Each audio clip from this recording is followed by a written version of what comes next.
Bonjour à tous, bonjour à toutes. Voilà, bienvenue sur encore un nouveau format pour See My Vet, le podcast sur le pouce. On avait commencé il y a quelques mois sur les webinaires sur le pouce et puis on s'est rendu compte qu'il y a plus de personnes qui écoutaient nos webinaires en replay, que ce soit sur YouTube ou sur Spotify, que de personnes qui venaient au webinaire. Et en fait, en réfléchissant, on s'est dit, bah oui, en fait, c'est normal. Encore une fois, les vétérinaires ayant un emploi du temps assez chargé, c'est plus facile pour eux d'écouter un podcast quand ils ont le temps, plutôt que de venir, voir un webinaire. Évidemment, ça enlève le côté, interactif et pouvoir poser des questions live, mais voilà, on avait envie de tester et de voir ce que ça donne et vous nous direz, si vous aimez ou pas. Donc je vais rentrer directement dans le vif du sujet, toujours dans cette idée de temps. Donc aujourd'hui, j'aimerais aborder le sujet de comment bien accueillir un nouvel arrivant dans sa clinique vétérinaire. Hem, ça c'est dans la même lignée, on va dire, que, nos premiers webinaires sur, l'engagement de vétérinaires, au sein de sa structure. Le premier podcast, premier webinaire qu'on avait fait d'ailleurs avec Sakari, hein, l'entreprise, spécialisée dans le coaching. Et puis, bon, par la suite, on avait fait, d'autres choses, sur les compétences comportementales ou autres. Alors rentrons directement dans le vif du sujet. Alors ce que je trouve très drôle, c'est, quand j'ai le premier titre que j'avais pour ce podcast, c'était, l'onboarding. Parce qu'en fait, accueillir un nouvel arrivant au sein de sa structure, en langage entrepreneurial, on appelle ça le onboarding, qui veut, dans 99 des cas, rien dire pour, les personnes, dans le monde vétérinaire et même, enfin les Français en général. Mais ce qui est drôle, enfin ce que je trouve drôle, c'est que ça veut dire embarquement en français. Ce que je trouve en fait beaucoup plus sympa que la longue phrase, comment accueillir un nouvel arrivant au sein de sa structure vétérinaire. Et et je trouve que se dire qu'on embarque quelqu'un, on embarque une personne dans son propre lieu de travail, dans son équipe, c'est assez chouette en fait. Et c'est vraiment se dire que, cette personne, on l'embarque dans une nouvelle aventure. Alors, pourquoi j'ai choisi ce sujet, particulièrement? C'est, j'entends vraiment autour de moi, en permanence que c'est très difficile aujourd'hui de recruter les jeunes vétos. Que si on arrive à les recruter, c'est dur de les garder. J'entends beaucoup que, ah, c'est la faute aux nouvelles générations, c'est la faute à la féminisation de la profession. Mais ce que je me dis aujourd'hui, c'est, quelle que soit la faute, qui que soit la personne à blâmer, eh bien trouvons les leviers pour améliorer cette situation et donner envie aux jeunes qui se joignent à nous de non seulement de venir, mais aussi de rester. Donc ce que je vais aborder aujourd'hui, c'est vraiment comment faire en sorte pour s'assurer que notre accueil au sein de notre structure soit vraiment à la hauteur, heu, du sens donné à ce mot de onboarding et comment on va embarquer ce nouvel arrivant, dans la durée dans notre clinique. Alors, la première chose, ce serait de dire qu'un bon recrutement dans sa clinique vétérinaire ne s'arrête pas à l'entretien. On s'imagine souvent, et c'est pas que dans le monde vétérinaire, hein, que la partie la plus importante, c'est de choisir la bonne personne et que si on a bien choisi la bonne personne, c'est tout bon, elle va venir, elle va être bien, elle va rester. Je pense que, certains ou même beaucoup d'entre nous se rendent compte aujourd'hui que probablement ce n'est pas le cas, et donc que, un bon recrutement ne s'arrête effectivement pas à la signature du contrat et qu'une partie assez importante, même extrêmement importante, a lieu dans les premières semaines à partir du premier jour de travail, voire quelques jours avant. Une citation que j'aime beaucoup, c'est de se dire, on n'a pas 10 occasions de faire une bonne première impression. Et cette phrase, elle est extrêmement valide si on veut engager et garder la personne qu'on accueille au sein de sa structure. Et en fait, il va falloir se bouger un petit peu les fesses. Pourquoi je dis ça? Je pense que moi la première, hein, beaucoup d'entre nous, probablement, ont connu des premiers jours dans un nouvel emploi, dans une clinique, une visite guidée rapide, une démo, quelques clics vite fait du logiciel et un, «appelle-moi si tu as des questions». Et puis, ça, c'était à peu près, le résumé de notre onboarding. Donc en d'autres mots, bah vas-y, débrouille-toi. Et ça me fait quand même doucement sourire, mais quand on pense à la réalité de la chose, c'était pas forcément très drôle. Alors c'est vrai que une fois qu'on a acquis un peu d'expérience, qu'on a fait des remplats à gauche à droite, c'est pas trop compliqué de trouver ses marques relativement rapidement. Mais ça veut pas dire forcément que c'est une bonne façon de faire. Je pense à un accueil structuré, qui peut vraiment, vraiment éviter, des erreurs, des incompréhensions, la perte de temps et puis surtout valoriser l'arrivée de la nouvelle personne, lui permettant ainsi de se sentir à l'aise et puis à sa place et puis que, de cette façon, elle s'inscrive, au sein de la structure dans la durée et c'est ce qu'on cherche. Alors quels sont les avantages pour la clinique vétérinaire? Parce que vous me dites: «Bon, c'est bien beau, la personne, elle va se sentir bien, OK, on va la garder», mais concrètement, qu'est-ce que ça veut dire pour nous? Ça veut dire des avantages pour la personne, donc elle sera plus rapidement immiscée dans la vie de la clinique et du fonctionnement de l'équipe. Elle se sentira tout de suite plus reconnue et valorisée. Elle sera donc plus opérationnelle et plus efficace plus rapidement et elle sera plus engagée. De manière générale, la rétention des équipes sera améliorée et il existera une meilleure collaboration entre tout le monde sur le long terme. Et enfin, quelque chose dont vous avez peut-être déjà entendu parler également, votre marque employeur sera boostée. La marque employeur, c'est l'attractibilité qu'a votre clinique vis-à-vis des autres personnes. Donc, recruter, en principe, devrait devenir plus facile aussi parce que les gens entendront à gauche à droite que, quand vous accueillez les personnes dans votre établissement, tout se passe vraiment très bien, tout est organisé. Vous mettez tout en place pour que la personne se sente accueillie. Alors, les quelques tips. Qu'est-ce qu'il faut faire déjà? Qu'est-ce qu'il faut préparer en amont du premier jour d'arrivée dans la clinique? Eh bien oui, il y a des choses à préparer. Et ça va vous paraître peut-être un petit peu procédurier au départ, mais une fois que vous l'avez fait, il n'y aura plus qu'à dérouler. Et vous pourrez le dérouler comme ça sur toutes les nouvelles personnes que vous recrutez. Alors la première chose, c'est réaliser un carnet d'accueil pour sa clinique, tout simplement. Ça prend un peu de temps, mais une fois qu'il soit réalisé, il n'y aura plus qu'à le mettre à jour.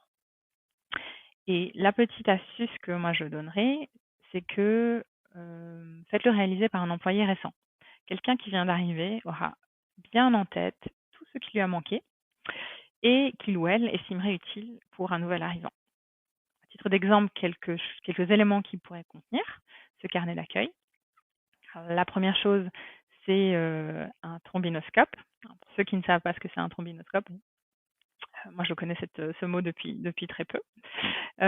Trombinoscope, c'est toutes les personnes qui travaillent dans la clinique, leurs photos, leur bio, leurs compétences.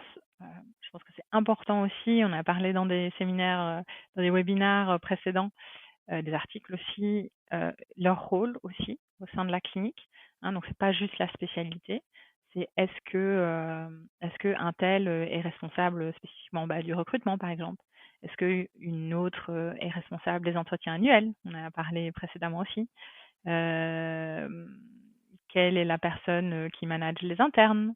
Voilà, tout ce genre de choses qui permet de s'orienter plus rapidement dans la clinique. Et avec ce trombinoscope, les infos de contact faciles, email, téléphone, pour que tout soit au même endroit et facile d'accès. Une autre chose qui est importante à mettre dans le carnet d'accueil, c'est la liste des différents outils, les logiciels que vous utilisez, surtout les logins et les mots de passe. Pas devoir aller chercher à gauche à droite et découvrir au fil du temps et d'avoir demandé à des personnes pressées qu'on a l'impression d'emmerder finalement avec nos questions. Les horaires de la clinique, ça paraît bête, mais moi j'ai déjà travaillé dans une structure où je ne savais pas forcément à quelle heure on terminait. Et, bêtement, je me sentais gênée de poser la question. Le fonctionnement des gardes aussi, le code vestimentaire. Encore une fois, moi je me suis déjà retrouvée dans les cliniques, c'était en Angleterre pour le coup, où une de mes collègues s'est fait reprocher le fait de mettre des jeans, mais tout simplement, on lui avait jamais dit que c'était pas OK de mettre des jeans à la clinique. Donc voilà, toutes ces informations peuvent éviter des situations un peu gênantes. Des choses intéressantes à y mettre aussi, c'est des informations sur nos plus gros clients. qui est le vétérinaire sont responsables de ces personnes-là, quelques infos pertinentes sur lesquelles on pourrait être amené à discuter si on rencontre ces personnes. La liste des personnes à qui s'adresser en cas de problème.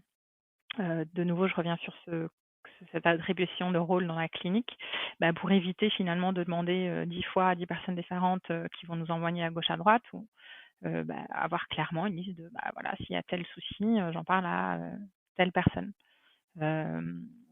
Voilà, par contre, par exemple, si j'ai une plainte avec un client, quelle est la personne responsable dans la clinique à qui je pourrais en parler en premier lieu. Voilà, tout simplement. Mettre des choses sympas aussi, les activités ça sympa de la clinique. Si vous faites un déjeuner ensemble de tous les mois, mettez-le dedans. Si vous faites, je sais pas, une sortie d'équipe tous les 6 mois, voilà, mettez-le. Ça donne des idées, ça donne un côté très sympa, ça donne envie. Et enfin, je pense que c'est intéressant aussi d'avoir une page dédiée au côté plus, c'est pas plus scientifique parce que c'est pas ça le sujet, c'est plutôt le côté compétences comportementales, une page dédiée à la gestion d'un cas compliqué, par exemple, et d'un client compliqué. Pour des jeunes qui arrivent au sein de la structure, ça peut être rassurant d'avoir un peu une liste d'approches. Voilà, il s'est passé, vous pouvez mettre un exemple, mais vous dites voilà, il s'est passé telle chose, je me sens pas à l'aise avec cette situation-là, je m'inquiète, quelle est la première démarche? Voilà, je vérifie que tout est bien noté dans l'ordinateur, que j'ai tout répertorié, j'en parle à telle personne, une fois que j'en ai parlé à telle personne, voilà, vraiment une démarche à suivre pour rassurer dans ces cas qui peuvent être angoissants pour un nouvel arrivant. Donc ça, c'est pour le carnet d'accueil, hein, et bien sûr, il y a plein d'autres choses qu'on peut rajouter, mais voilà, ça, je vous invite vraiment à le rédiger, trouver quelqu'un qui a envie de le faire, qui est là depuis peu, qui aura ses idées bien en tête, puis mettez-le sur un PDF ou imprimez-le ou mettez-le sur l'ordinateur, enfin peu importe, mais en tout cas, je pense que c'est un outil vraiment très utile. Et en ce qui concerne le trombinoscope, ça peut même être sympa juste de l'afficher en salle de pause si vous en avez une, voilà, quelque part. Il y en a certains qui l'affichent même dans la salle d'attente pour que les clients le voient. Pareil, ça donne un côté sympa, plus approchable du vétérinaire. Ça fait moins sachant, ça fait moins peur de la blouse blanche. Voilà. Enfin, chacun ses préférences, mais voilà, moi c'est ce que je conseille. Alors la deuxième chose, préparation, en amont, c'est de préparer tout ce dont la nouvelle personne va avoir besoin. Hem, C'est-à-dire, anticiper en fait l'arrivée de la personne pour que le jour J, encore une fois, elle arrive pas comme si, on savait pas qu'elle arrivait en fait, en gros, c'est ça. Il y a rien de plus, dévalorisant, que d'arriver et: «Ah oui, c'était aujourd'hui que vous deviez arriver. Ah bah non. Ah oui, c'est vrai que la voiture, on l'a oui, elle a pas été nettoyée. Ah oui. Ah oui, le badge, elle pour la radio. Ah non, mais elle arrive que la semaine prochaine». Enfin voilà, vous voyez l'idée. Donc je pense que c'est vraiment important si vous avez des emails propres, un téléphone propre, heu, faites-le en amont. S'il y a un ordinateur attitré, voilà, nettoyez le disque dur, voilà, mettez tout, pour que ce soit bien prêt pour la personne. S'il y a des logins à préparer pour les différents outils, faites-le. Est-ce qu'il y a des formations logicielles qui pourraient être utiles pour la personne? Voilà, je l'ai dit, la voiture, son approvisionnement. Si elle a un bureau propre, si elle a une boîte aux lettres, mettez une étiquette dessus avec son nom. Le badge pour la radioprotection. Voilà, toutes les choses que la personne va avoir besoin pour qu'elle travaille bien au quotidien dans la structure, qui va être préparée à l'avance, faites-le. Alors on a parlé de la préparation en amont. Alors maintenant, on va parler de que faire le jour J de l'accueil du nouvel arrivant dans la clinique. Alors, c'est presque le jour J, mais déjà, prévenez la personne à l'avance de comment va se passer son premier jour. Donc, passez-lui un petit coup de fil quelques jours avant en disant voilà, vous allez arriver, on est très content de vous accueillir, etc. Dites-lui si vous avez prévu que elle va faire des consultations, si elle va faire des visites. Est-ce que ça va être une journée juste de mise en bouche où elle va rencontrer les différentes personnes de la clinique, s'installer, voilà. Qu'elle arrive pas le premier jour en disant je sais pas comment ça va se passer aujourd'hui. Déjà, ça c'est un premier élément. La deuxième chose, il y a énormément de choses, hein, je pense, qui tombent sous le sens, mais qui font bien d'être rappelées, tout simplement parce que quand on est dans son quotidien et qu'on est débordé, on n'y pense pas forcément. Ou alors, si on l'a pas vécu nous-mêmes, on ne se rend pas compte à quel point ça peut être important et à quel point ça peut avoir un impact bénéfique sur la personne. Donc la deuxième chose, c'est réunissez un maximum de personnes. On est d'accord que parfois il y a des urgences, il y a des impromptus, mais mis à part ces choses-là, réunissez un maximum de personnes dès le premier jour. Fixez-vous, je sais pas moi, décidez de. Je trouve que ça peut être une bonne excuse pour offrir des pains au chocolat et des croissants à tout le monde, faire un petit déjeuner entre collègues. Donc, faites venir, si vous démarrez à 8h30, faites venir tout le monde à 8h.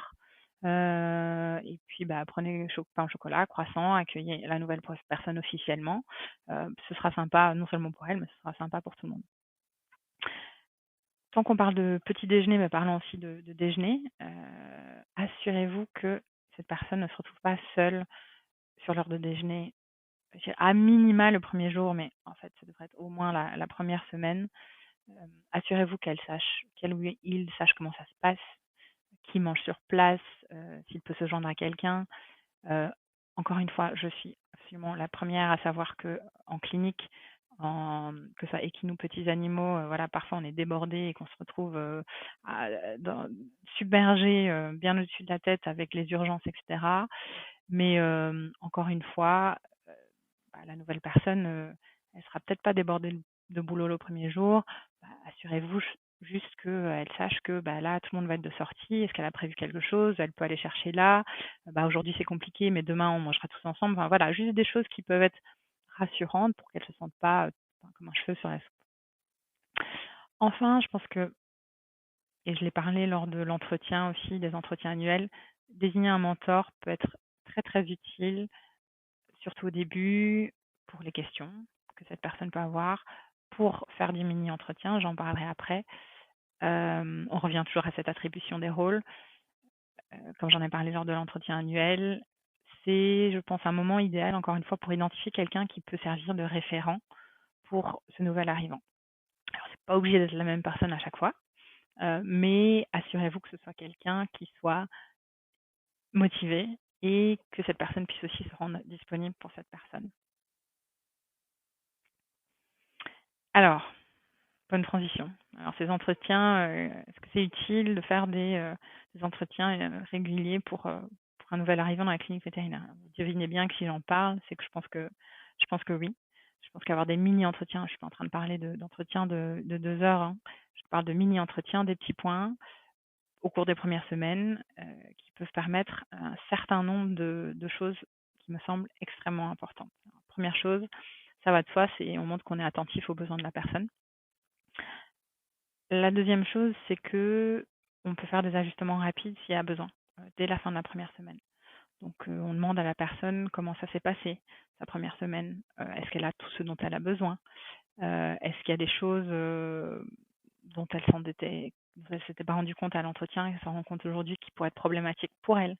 Hem, Ça sert à rien de faire l'autruche, hein. Il faut poser des questions directes, solliciter des réponses directes et c'est la seule façon, en communiquant bien, qu'on va pouvoir ajuster et du coup faire en sorte de réparer les choses ou de prévenir des choses qui peuvent être problématiques par la suite. Je pense que les mini-entretiens, c'est aussi utile pour rapidement identifier les points forts de la personne, donc pour les mettre à bon usage de la clinique. Et je ne parle pas forcément juste de points forts. Elle est très bonne pour, je sais pas, couper les griffes d'un canari ou voilà. Je parle aussi de points forts, encore une fois, de compétences comportementales, organisationnelles ou autres. Voilà, quelles sont les choses, les points forts. Et puis, bien sûr, quels sont potentiellement ses points faibles. Euh, Où du coup on pourra l'accompagner. Est-ce que si c'est quelqu'un qui est nouveau, quand je dis nouveau, c'est quelqu'un qui vient de sortir, qui n'est pas du tout à l'aise avec les euthanasies, là c'est quelque chose sur lequel il faudra vraiment faire attention de l'accompagner. Est-ce que si elle fait de l'équine, Chose bête, parce qu'elle a du mal à enlever un fer à cheval pour drainer un abcès de pied. Voilà, tout le monde n'a pas eu les mêmes expériences au cours de son cursus et même après. Et donc, on n'est pas tous au même point, au même moment. Voilà, les mini-entretiens, ça permet d'évaluer ça. Apprendre à connaître la personne aussi, tout simplement. Ce qui l'anime, que ce soit sur un plan personnel, professionnel, trouver ses leviers. Et donc, comment elle va pouvoir s'épanouir au sein de notre structure sur le moyen et le long terme. Donc, vous voyez, ces mini-entretiens, il ne faut pas longtemps. Je prends dès la première semaine, on se fixe une demi-heure toutes les semaines, et puis peut-être toutes les 2 semaines, et puis une fois par mois pendant 6 mois. Mais voilà, ça va permettre toutes les choses que j'ai mentionnées précédemment. Comment créer du lien entre le nouvel arrivant et le reste de l'équipe dans la clinique vétérinaire? Alors, bon, là, je vais encore une fois citer quelques exemples, hein, il y en a plein qui me viennent en tête. Je pense qu'organiser un événement plutôt sympa, plutôt festif, qui réunit tout le monde, ou le maximum de personnes de la clinique, en les 2 premières semaines ou au maximum le premier mois, peut être super utile pour créer du lien, apprendre à connaître la nouvelle personne, qu'elle apprenne à connaître tout le monde aussi. Je recommande quelque chose plutôt d'actif que simplement un restaurant ou une bouffe. Bon, un restaurant, vous me direz aujourd'hui c'est difficile, mais une bouffe chez les gens, on a tendance à s'asseoir à un endroit, à table, et puis on parle aux personnes à gauche et à notre droite ou en face, mais ça permet c'est moins dynamique. Si vous pouvez faire une balade à l'extérieur, je sais pas si vous êtes en bord de mer, une séance de surf, une partie de foot, enfin que sais-je, l'occasion de se défouler et vraiment, je pense que dans ce genre de situation, les barrières se baissent beaucoup plus facilement et beaucoup plus rapidement. C'est beaucoup plus facile d'aller vers les gens, de découvrir les autres. Et puis, ça crée du lien et ça crée aussi souvent des souvenirs un peu rigolos qui permettent d'engendrer du dialogue et des sourires la semaine, quelques jours qui suivent. Je reviens au trombinoscope dont j'ai parlé au départ. Je pense qu'inclure les centres d'intérêt, c'est extrêmement utile aussi parce que ça permet d'identifier des points communs en dehors des spécificités métiers. Et donc encore une fois, ça permet de dialoguer plus facilement avec quelqu'un quand on sait ce qu'elle aime. On peut lui poser des questions et encore plus si on a identifié des choses qui sont en commun avec nous, eh bien, on ira spontanément vers cette personne et on créera du lien plus rapidement. Une chose que j'ai vue dans un des boulots que j'ai fait, c'était dans les 2 premières semaines, avoir 15 minutes, obligatoires avec chacun des membres de l'équipe. Et donc c'est 15 minutes où, les 2 personnes se présentent et disent, encore une fois, exactement ce qu'elles font dans la clinique, leur rôle. Et quand je dis membres de l'équipe, bien sûr, c'est pas juste l'équipe vétérinaire, c'est tout le monde, tous les gens qui travaillent là, pour dire: voilà, moi je fais ça, je fonctionne comme ça, j'aime pas quand on fait ça, j'aime bien quand on fait ça», et voilà, ça permet de, faire connaissance déjà, prendre connaissance des rôles spécifiques et bien sûr, ça valorise tout le monde. Ça valorise pas que la nouvelle personne, ça valorise les personnes qui sont présentes, ça valorise le travail qu'elles font et ça leur donne de l'importance. Enfin, la dernière chose que, encore une fois, j'estime importante, c'est présenter le nouvel arrivant auprès des clients. Alors, je pense de plus en plus de personnes le font, mais c'est utile de le rappeler. Présenter la nouvelle personne virtuellement par mail ou sur les réseaux les deux sont possibles bien sûr, sur les réseaux sociaux. Mettez en avant les qualités, les loisirs, les choses un peu sympas. Allez au-delà des compétences scientifiques, vraiment à la rencontre de l'humain. Prenez aussi le temps de la personne présenter en personne à vos plus gros clients. Il n'y a rien de pire. Et je suis certaine qu'on l'a tous vécu, de se retrouver, surtout quand on est jeune diplômé, se retrouver dans une clinique, on sait qu'il y a tel ou tel client, voilà, lui il est difficile, il est géré par un tel, et il y a l'autre client, eux ils voient que une seule personne, et hop, week-end de garde, vous vous retrouvez à devoir aller chez un tel. Et un tel vous dit mais comment ça se fait, c'est vous, je vous connais pas, normalement je vois un tel, bon en tout cas faites ce qu'il faut et puis je verrai le patron demain. horrible, c'est panique, on se sent nul, on a les boules, alors que en fait, ce genre de situation, elle est super facilement évitée. Quand vous avez une nouvelle personne, bah, vous prenez le temps d'aller la présenter en personne à ces gros clients. Ça va résoudre résoudre, cette problématique. Vous allez être, votre client sera plus en confiance.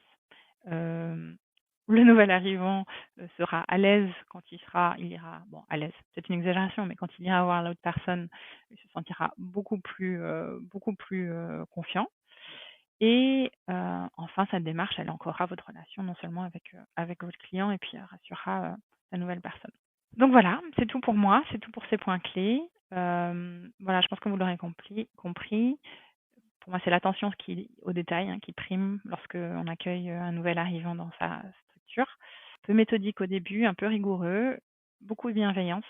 Hum, Vous verrez que prendre quelques minutes supplémentaires dans un emploi du temps chargé peuvent faire la différence entre quelqu'un qui s'engagera dans la durée et quelqu'un qui ne trouvera jamais sa place et sera donc prêt à partir au moindre accueil. Donc voilà, souvenez-vous, onboarder, c'est embarquer. J'espère que ce podcast vous aura plu. N'hésitez pas à me faire des retours et à très bientôt. Donc voilà, merci pour votre écoute. Si ce podcast vous a plu, n'hésitez pas à l'écouter, écouter les autres. Il y a des replays qui sont disponibles aussi sur YouTube. Allez voir notre site internet, simyvet.fr. Et si vous aimez les conseils plutôt hebdomadaires, également inscrivez-vous, followez notre page Instagram @simyvet pour découvrir Emiga.